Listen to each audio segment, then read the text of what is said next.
Além da apresentação, a pessoa dizer o que lhe deixa indignado, também falar sobre o que cada um gosta. Eu gosto de fazer isso, eu gosto de fazer aquilo. E assim a gente termina a apresentação dos participantes. E aí a gente vai para um momento de identificação da violência. Então, a gente faz 2 perguntas para todo mundo responder escrito, sem necessariamente precisar dizer. Cada um vai escrever a violência que sofre, né? Quais são as violências que eu sofro, né? E aí vai dizer eu sofro isso, isso, isso, aquilo outro. E logo em seguida a gente faz a segunda pergunta: quais as violências eu pratico? E cada um vai também, a partir da sinceridade interna, né? Isso é muito importante explicar, né? Que a gente vai precisar ser muito sincero com a gente mesmo, né? E ninguém vai precisar entregar nada do que escrever. Então cada um diz o que sofre e o que pratica. Por que a gente faz isso? Porque a gente não acredita que a violência, que existe uma linha divisória, de um lado estão os violentos, do outro estão os não violentos. Não é assim. A violência é uma cultura e ela pega todo mundo, né? Ela toca todo mundo. A gente aprendeu a ser violento, né? Então é importante a gente ter consciência de quando essa cultura da violência interfere nas nossas ações, orienta as nossas ações, né? E quando também a gente acaba sofrendo com essa cultura da violência, certo? Então esse é o momento de identificação, e depois que cada um escreve, a gente abre para quem quiser falar, possa expor, né? E aí as pessoas vão falando de forma livre e quem não quiser falar, não fala. Depois nós nos dividimos em grupos, certo? Grupos de 3, de 4, aí vai depender do número de participantes.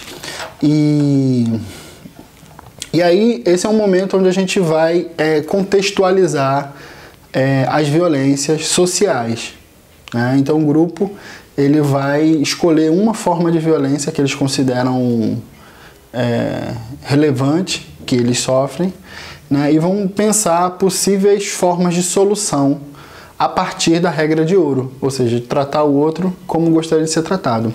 Pode não achar uma solução, não é um problema em si, mas poder analisar um fenômeno, uma violência a partir dessa ótica, né? Como é que é isso?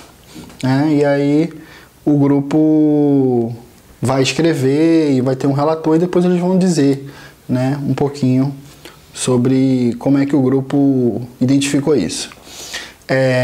E agora, logo em seguida, vem o que a gente chama de cereja do bolo da oficina, que é o exercício, né, mais interessante. Por quê? Porque a dinâmica que ajuda a desbloquear um pouquinho a comunicação das pessoas. Por quê? Às vezes a gente tem problema com uma pessoa, a gente fala com todo mundo ao redor, menos com a pessoa. Ou a gente tem um conflito com alguém, espera o nível de tensão subir, para aí sim poder conversar com a pessoa. E é o que acontece, a gente começa com um problema e termina com 3, 4 problemas. Porque toda a conversa foi muito tensa, né, muito agressiva e não se resolveu, e não só se resolveu, como agravou a situação. Então o que a gente faz? A gente faz um exercício que é para desbloquear a comunicação. O exercício é em dupla, vai ficar um de frente para o outro. E aí cada um vai imaginar que na sua frente está aquela pessoa que você tem algum conflito e por algum motivo você não consegue se abrir, não consegue comunicar essa violência que você sofre, essa agressão, essa coação, qualquer tipo de relação que não seja boa, certo? E você vai imaginar que essa pessoa está na sua frente. O outro não vai falar nada, não vai fazer nada, só vai ficar ali de boneco, um modelozinho. E aí você vai falar exatamente tudo que você gostaria de falar, mas por algum motivo não consegue. Só tem uma regra para esse trabalho, que é você tratar o outro como gostaria de ser tratado. De resto, você pode fazer tudo, né? E você vai dizer tudo o que precisa ser dito, né? Sem excesso, mas sem falta, né? E esse exercício ele é muito legal, por quê?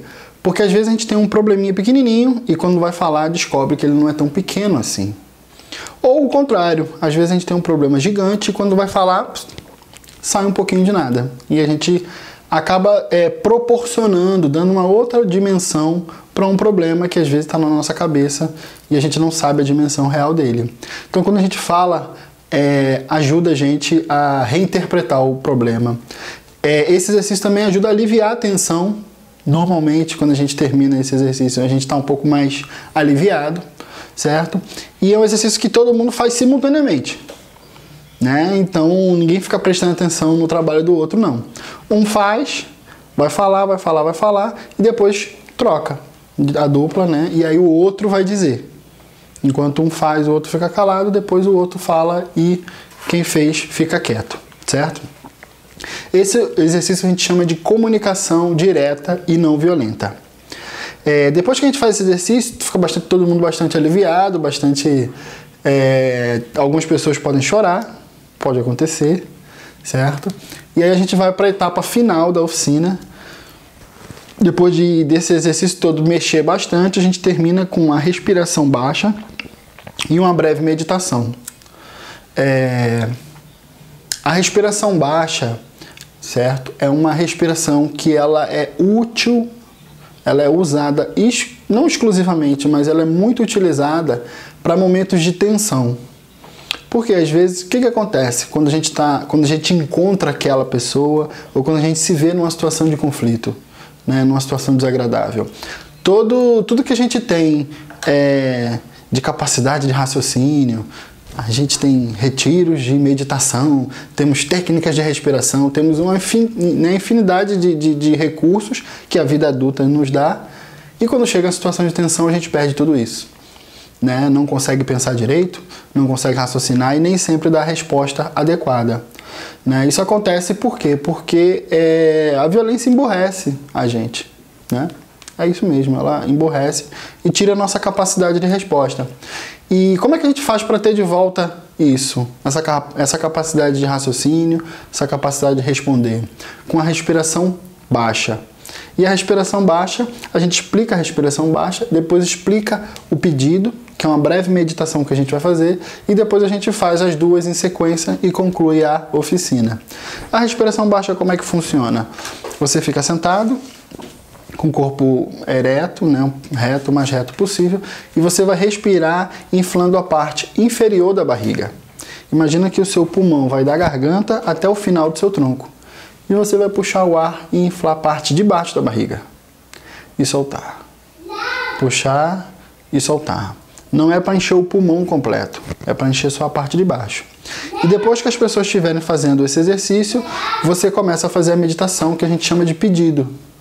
Que é uma meditação que o facilitador vai guiando e ele vai ajudando com que as pessoas lembrem de alguém no seu meio familiar, no seu meio comunitário, escolar, alguém próximo que esteja passando por algum momento de dificuldade emocional, psicológica, financeira, de relação, enfim, qualquer tipo de situação mais delicada, e você vai pedir por essa pessoa, pedir que o melhor lhe aconteça. E aí você vai você vai meditar sobre o que essa pessoa está precisando. Né? Então você vai respirar, né?